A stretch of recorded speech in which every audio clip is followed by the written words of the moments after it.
we will go next to Italy, and we will hear from Gabriele Vaccari. Hann sem sagt einn af þeim sem getur sagt okkur allt T137. We are very excited to hear about T137. We welcome you, Gabriele, and you maybe start to introduce you. And over to you. Thank you very much. And good evening to everybody. My name is Gabriele Vaccari, and I'm working in Rome, in Italy, in the National Institute of Health, and also in the European Reference Laboratory for TSE that since 2019 is in Italy, and is a collaboration between our institute and the Institute of Turin. So I will talk about the study that has been conducted in Italy. Can you hear me? Can you see my screen? Is it? Yes. Okay. So I'm a biologist, molecular biologist, and I've been involved after university in the study of susceptibility of sheep, goats, and now also camel in susceptibility to TSE. So just a brief introduction that this is represented the Prion Protein gene that is coded by a unique sequence, and this the main polymorphism are at least 3 codon that is 136, 154, and 171, and this is called ARQ is the wild type allele. Sorry, we want to translate or? Yes, I think it would be good. Sorry. Yeah, no problem. I will just interrupt you if I want to do this. No problem. Já, kannski aðeins hann til að byrja með. Hann sem sagt í stofnun, að vinna á stofnun í Róm, og hann bæði við heilbrigðisráðuneytið og við Evrópska miðstöð í kringum Prion sjúkdóma. Það svipa og keitur hér á landi, og hann hefur unnið strax eftir að hann var búinn með námið sitt sem líffræðingur. Það var hann að vinna akkurat í Prion sjúkdómum, sérstaklega í kindum, og núna hann að sýna Prion proteinið eins og við sáum áður hjá Vincent og Fjónu. Að þessi 3 sæti, 186, 154, 171, það sem skiptir mestu máli á, segjum kannski á heimsvísu í þessu kerfi arfgerðanna. Okay, so from this, that is the wild type allele with a single change, you can arrive to different most common allele. But as in sheep, there are several other polymorphisms. We have been interested in this additional allele that are ARQ with T at codon 137 and ARQ with K at codon 176. Mm-hmm. Já, hann segir sem sagt ARQ í rauninni villitýpan eða upprunalega ástandi Prion proteinsins, og umfram þessa klassíska arfgerðir sem ég nefndi áður í þessum 3 sætum margt annað til, eins og við vitum sérstaklega hér á landi, og það sem var sérstaklega spennandi í þeirra rannsóknum var breytileikinn í sætinu 187 með T137 og í sætinu 176 með K í þessu sæti. Okay, so in this slide it's presented the very first study that we did in Italy. This is a case control study. So there was an outbreak of Scrapie, and we go to sequence the Prion protein gene of all animals, and along with diagnostic investigation. So all sheep in red, there are positive sheep, and in yellow, negative sheep.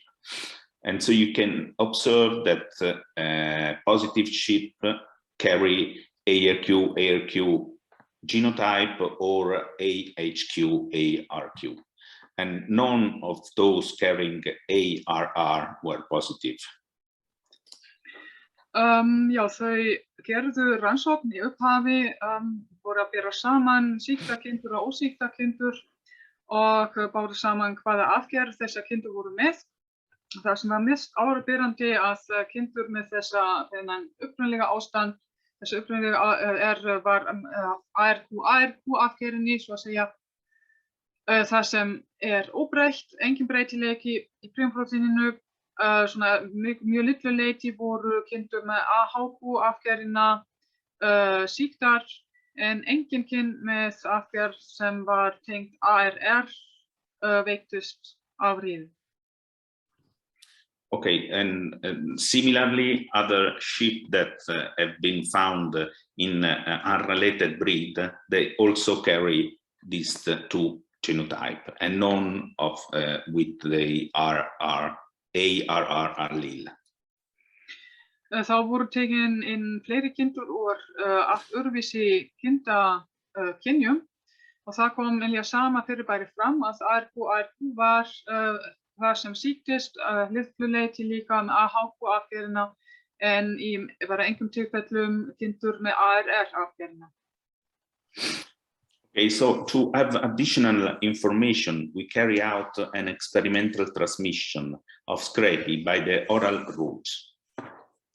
And you can observe here that after 2 years, these are approximately 800 days post-infection, the animals with the ARQ get sick and die, followed by these animals with ARQ and AHQ genotype with a longer incubation time.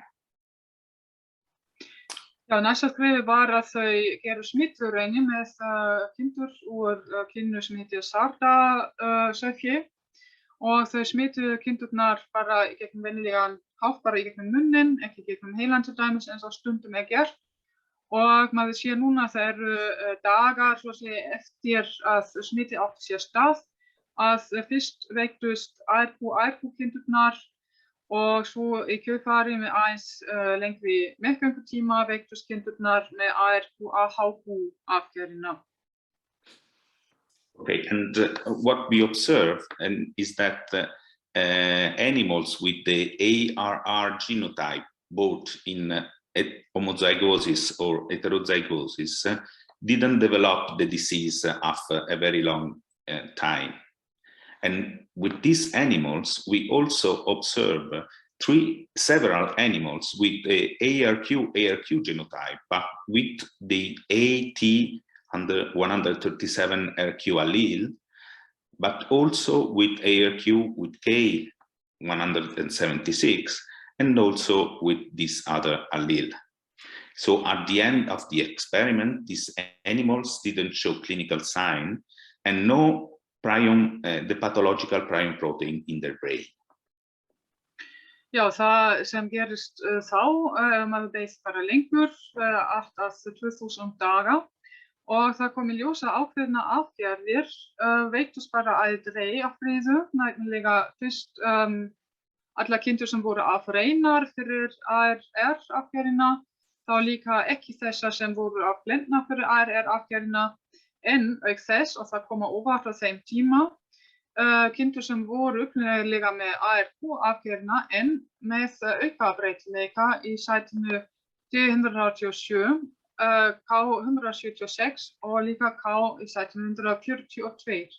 Og það kom sem sagt óvart, líka þessar kindur sýndu enga breytingar í heilanum sem bentu á einhver smiti, einhver sýkingu. Okay, another interesting observation was that we kill the animals after 3 months, after 6 months, and go on, and so up to 20 months after infection. And what we observe in wild-type animals that are ARQ animals, the accumulation in some lymphoreticular system associated with the gut, the first accumulation of the prion protein. Then the prion protein can be observed accumulate in other lymphoid tissue, and finally you can observe the accumulation of the prion protein in the brain.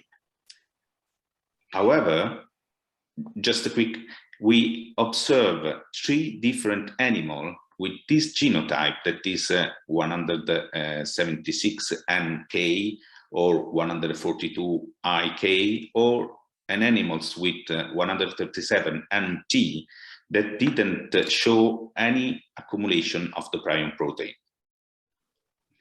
Já, sem sagt, kindurnar voru drepnar í ákveðnum tímabilum eftir ákveðið tímabil, alltaf eftir 3 mánuði, 6 mánuði, 9 og svo framvegis, eins og því þarna í töflunni. Og það voru ákveðin sýni tekin og ákveðin líkamshlutum sem eru dæmigerð fyrir að finna riðusmit þar. Og í þessum kindum sem voru með ARQ-arfgerðina fundust meira að segja þegar eftir 3 mánuði breytingar sem bendur klárlega á riðusmit. Og þá eftir 6 mánuði var það líka farið fram að grípa yfir aðra hluta líkamans, eða svona eitlana, eða önnur aðra hluti sem skipta máli í þessu smittferli. Og einlega á endanum eftir 20 mánuði var einlega allt af þessum kindum sem voru með ARQ-arfgerðina, einlega allt taugakerfi var líka smitað af riðu, eða svo að segja bara og að taka þátt í smittferlinu. Það sem var áberandi, það þetta græna. Það eru 3 arfgerðir sem sýndu aldrei nein einkenni. Akkurat nefnilega með T137 hægri megin, eða með K í sætinu 142 eða K í sætinu 176. So the oral route is the most similar to nature infection, and what we did also is the infection by intracellular infection, so which is the most effective. And so with this infection, the time at which animals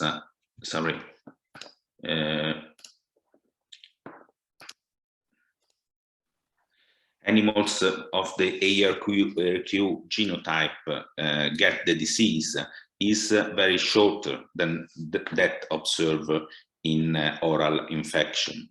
As well, there are several other genotype animals with other genotype that develop the disease, and also 1 ARQ-IARR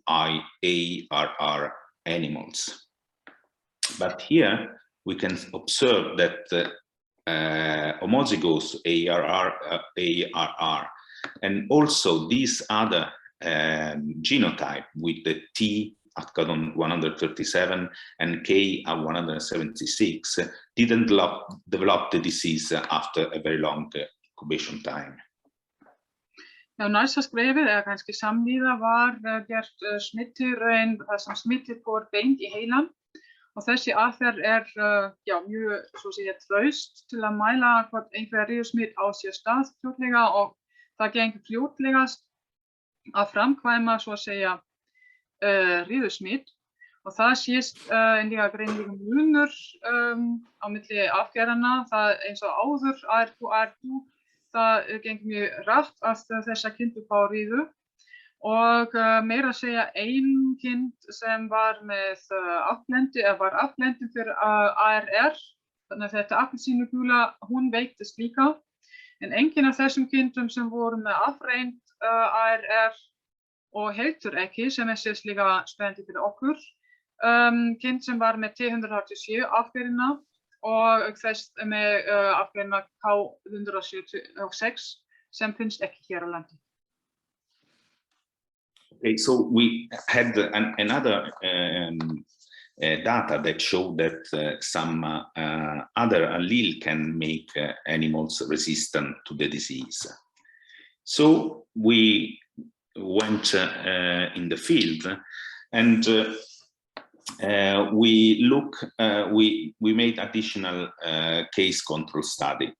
Here is represented several flocks that were outbred of Scrapie, and we at that time we use selective culling of animals. So Scrapie has been managed with the killing of susceptible animals.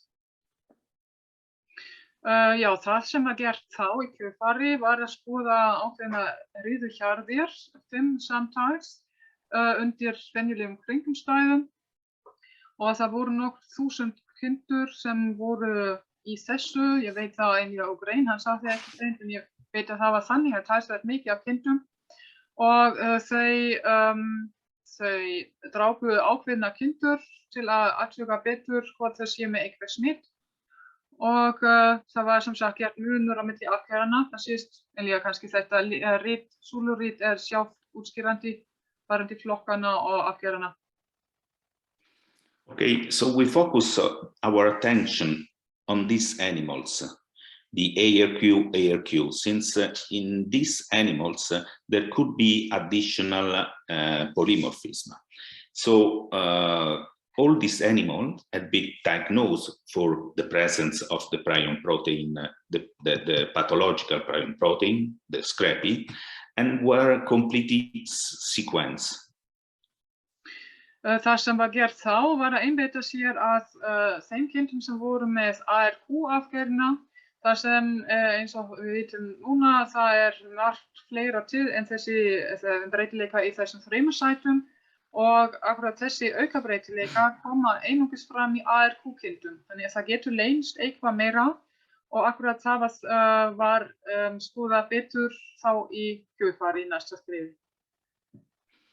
And so what we observe here in red are presented the animals that were affected by Scrapie, and in green animals that didn't show the pathological Prion protein. And so you can observe that all the affected animals carry the wild-type genotype or the presence of F at codon 141. However, in healthy animals, there were a lot of animals carrying the T at codon 137 or K at codon 176.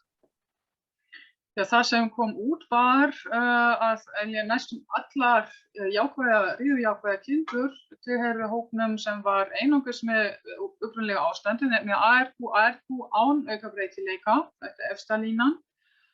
Og í mjög litlum mæli komu líka aðra afgerðir fram sem einbytta sér á sæti 141. Það voru hinar riðujákvæða kindur, en hins vegar kindur sem voru afblendna eða bara með afgerðina T137 eða með afgerðina T137, þær veiktust aldrei af riðu í þessum hjörðum, tilheyrum allar heilbrigðu kindum sem síðast hægðinni.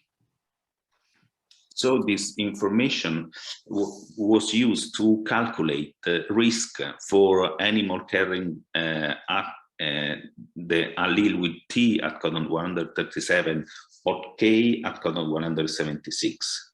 And so these were 0 for all because we didn't observe any animals with this genotype. And there was statistically significant difference from the ARQ.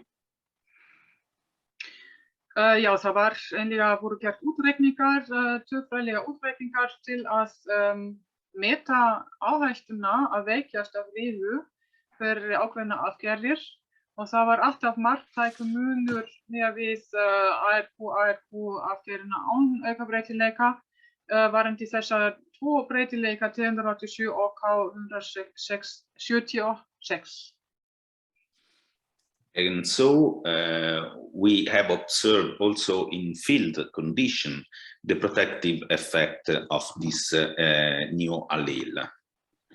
And probably this observation is not the case that this observation has been made in Tuscany, where there were a lot of Scrapie, such as is an index of genetic selection.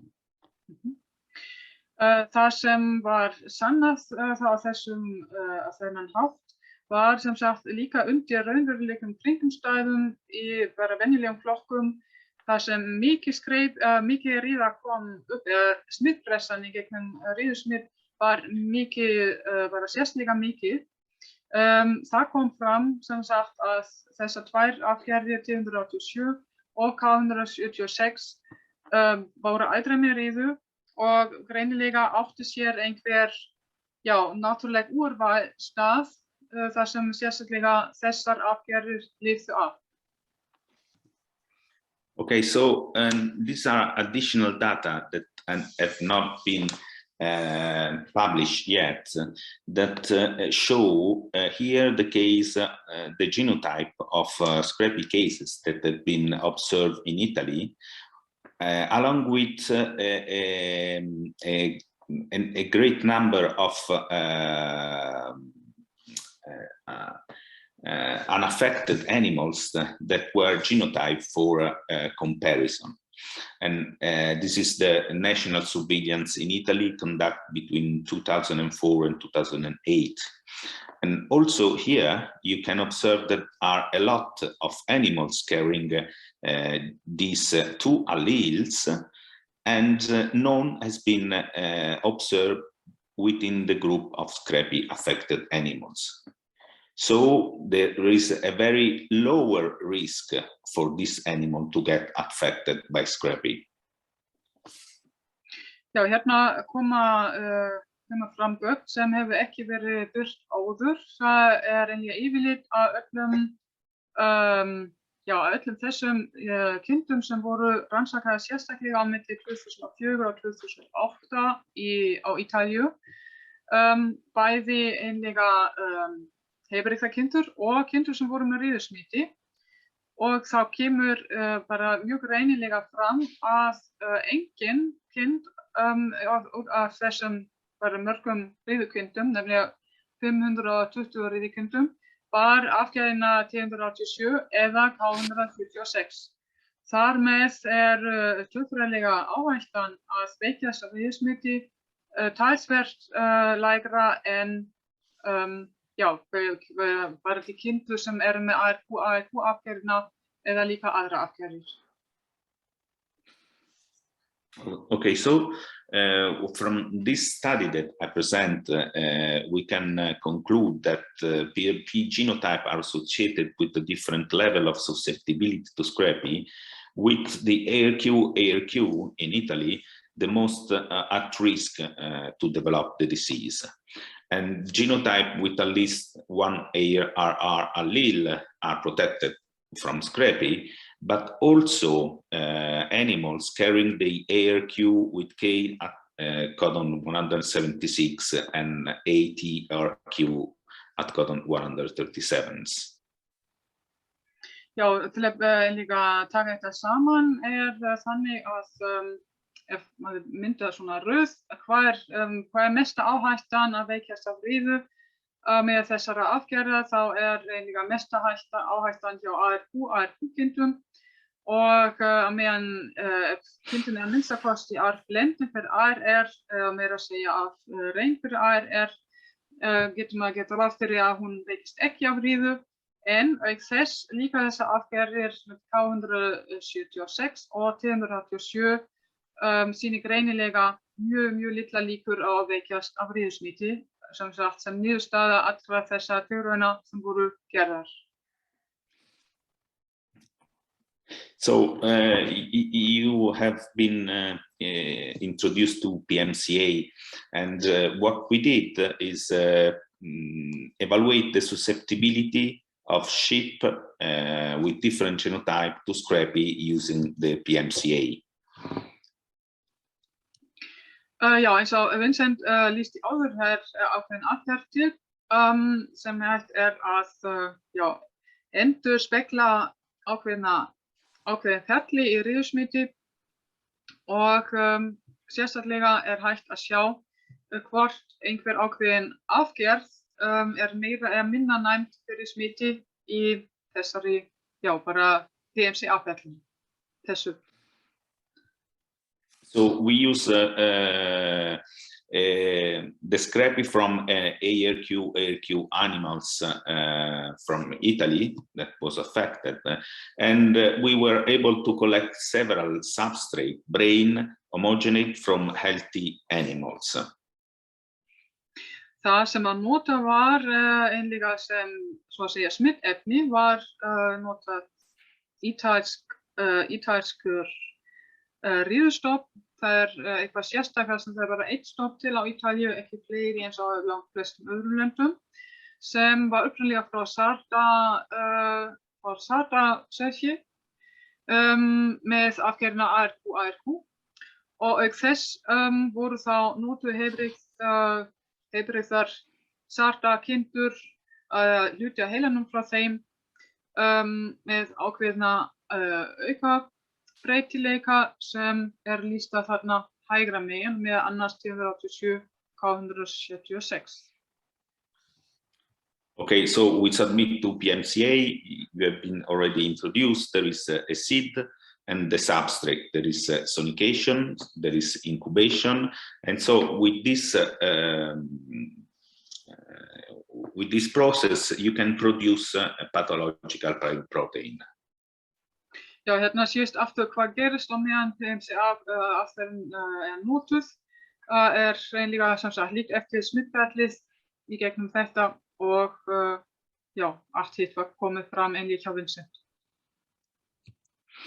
Okay, and this is our protocol, so we use Scrapie in inoculum and we dilute in the substrate at different dilution, and then we compare the Prion protein produced after PMCA, just one round, with the original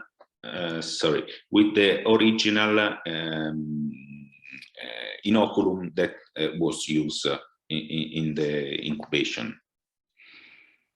Já, það eins og hann lýsti áður, það notað þetta smittefni úr heilanum og það þyngd margfalt sinnum og þá einlega nota svona ein umferð af PMCA-ferðina og þá var ég sett þetta saman við heilbrigð heila efni og boru saman niðurstöðuna hvað gerist þá. Okay, so I won't explain too much, but we just compare the amount of signal that we have here from the inoculum with that obtained after the PMCA. And so we calculate an amplification factor. Það sem það getur gert þá, á þeim grunni hvað það verður mikið svart þarna svo segi í myndinni sem þetta vestanblóð til að greina smitt og þá hægt að reikna út ákveðna tölu til að meta svo að segja hvað þetta mikið smitta mikið sýkt. And so these are the amplification factors that we obtain for all these genotype, and we compare this amplification factor with the incubation time that we observe in our experimental intracerebral infection. Það sem var gert þá var að bera saman þessa tölu til að meta hvað mikið smitt, hvað átti sér mikið smitt stað við meðgöngutíman smittsins í tilraunum þar sem, bara í smittilraunum sem voru gerða áður. And so you can observe that what we obtain if we plot here amplification factor calculated and here the days post-infection, well, we saw a clear correlation between amplification factor and incubation time, with the resistant ARR or ARR-ARQ amplification factor near to 1. Það sem maður sér í þessu línuriti líka akkurat það að maður ber þetta saman hvað tekur langan tíma að smitt á sér stað í smittheyrunum og hvernig eða hvað hátt þessi tala úr PMCA-aðferðinni og það sést að þetta bara alveg samfylgjandi, þetta bara nákvæmt samhengi á milli og það sem maður sér þarna hægra megin, vinstra megin efst það arfgerðina, annarkvort afblönd eða afreind og það þessi tala úr PMCA-aðferðinni nálægt 1 sem bendir á það að á sér bara engin breyting stað, ekkert smitt á sér stað. So the PMCA can be used to predict, in our view, the resistance of sheep with different genotype. And also here is plotted similarly the amplification factor in green and in violet the incubation time observed for this different genotype. And we here predict that both homozygous IRQ K176 animal can be resistant also to Scrapie. Já, hérna síst aftur, þetta var í öðru ríti, en líka þetta samhengi á milli tölunar sem kemur út á PMCA-aðferðinni og hvað tekur langan tíma að smitast í smittheyrunum og það líka þetta samhengi mjög vel hægt að sjá og þetta sem sem sagt bara grænt, þá átti sér bara ekkert smitt stað, hægra megin þannig K167 og T137. So this paper has been published. I'm sorry here I didn't update the slide. And so just to conclude that the conversion efficiency of PMCAs appear to be genotype specific and that the ARQ genotype showed the highest conversion efficiency and no significant amplification have been observed for this genotype that contain ARR allele, but also the ARQ K176 and the ATRQ at codon 137. So the result of PMCA are in agreement with susceptibility, and we can suggest that this genotype that has not been identified in vivo infection can be resistant to Scrapie. Já, þetta líka samantekt af því sem var sagt áður að það bara greinilegt bara sönnun að þessi aðferð PMCA líka nothæf til að mæla næmi fyrir vírussmiti eða bara öfugt hvað þetta sterkt verndandi og endurspegla virkilega raunveruleikann. Já, ég held að allt hitt kom bara fram áður. Okay, and so the observation obtained so far indicate that there is a protective effect also of additional allele other than the ARR allele. The evidence of the protective effect has been observed for homozygote ARQK 176, but not, unfortunately, because we didn't have the substrate for the AT 137 RQ homozygous genotype. So additional studies should be conducted to study the susceptibility of this genotype also to different strain. Já, niðurstöðu svona í heitinni að það ekki bara ARR sem virkar verndandi, heldur greinilega líka aðra arfgerðir sem geta verið eins verndandi og næstum því eins verndandi og sérstaklega var það hægt að sýna fram á að þetta K136, ef það afreind, þá þetta greinlega verndandi, en það sem það var bara engin afreinkynnt fáanleg, ekkert sýni úr því. Afreinkynnt með T137 var enn ekki hægt að sanna þetta fyrir þessa afgerð í afreinu ástandi, bara í afblendnu ástandi. Þannig að það nauðsynlegt að gera auka rannsóknir til þess. Ég skal sagt það akkurat það sem Vincent ætlar að gera núna, þá vitum við það meira það. Okay, so I finish thanking the people that have been working in this project, people that made the PMCA, people that made the infection, and all my group that is led by Umberto Agrini. Já, hérna bara yfirlit af rannsóknarhópum sem kom að þessum niðurstöðum sem við fengum rétt áðan. Það já, ýmsar líka sem tilheyra rannsóknarhópnum okkar í alþjóðlega samstarfi sem í gangi. And thank you for the attention. Thank you very much for this very exciting background. Yes, perhaps some questions. Ætla einhver að spyrja spurningar. Það akkurat einlega aðalpunkturinn hjá okkur, einlega þessi rannsókn var lykilatriði á sínum tíma fyrir árið síðan að við fórum af stað að leita eftir annarri afgerð, ekki bara ARR, heldur líka T137, þannig að þetta var eitthvað brautryðjandi. Ef einhver ætla að spyrja meira. Jóhannes. Góðan daginn. I was just, thank you for your talk. I was just wondering about the lack of homozygous T137. Is it just because it's a rare allele, or might there be some like selection against homozygous? I think no. This is because it was difficult to find animals with that genotype. And yes, because when we had the possibility to collect this brain, we went directly in the abattoir and just collect the brain and then analyze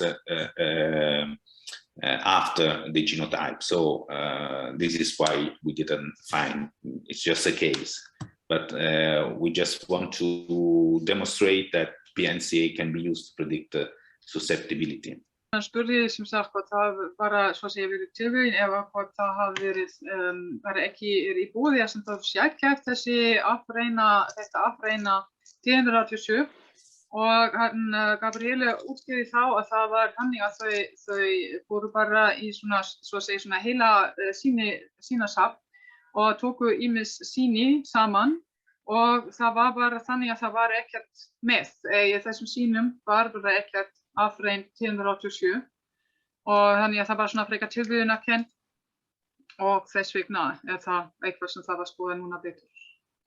Maybe I ask you, do you know, are some interest from farmers in Italy to breed for this genotype, or are you only using ARR? No, we use only ARR allele. This is not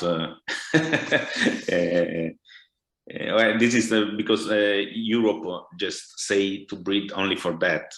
In my view, additional allele could be useful both to maintain variability and also because you can go faster with more allele. But finally, the European Commission, well, there was not interest in having additional allele. So I'm very pleased that there is a country where our investigation can be useful for. Yes. Yes. Já, Eithor spurði hvort það hefði ekki verið neinn áhugi hjá bændunum að rekna núna þetta T137 á Ítalíu, hvort það nota bara ARR og svarið einfalt, það bara Evrópusambandið sem segir nei, það verður bara að rekna ARR, ekkert annað, það var ekki tekið til greina. Get kannski innan svíga þessi arfgerð í langt flestum kynjum til, þannig að það var bara ekki nauðsynlegt að nota eitthvað annað í viðbót. En hann, sem sagt, Gabriele segir líka að honum þykir það mjög skynsamlegt að nota fleiri en eina arfgerð til að varðveita breytileikann innan stoppsins, og einnig það miklu hraðara hægt að bara rækta þolinn stopp. Þannig að hann virkilega ánægður með að við skoðum þetta núna, að nota ekki bara RR, heldur akkurat notum niðurstöður úr rannsóknirnar hans. Akkurat það. Yes, I can underline this. I'm really happy to have found this study from you, because it was really a key point to look for T137 in our breed. It was at that time the only chance. We didn't, we thought we didn't have IR, so finally there would be a chance. So yes, thank you again for this. Thank you, Caroline. Bye-bye, everybody. Thank you very much.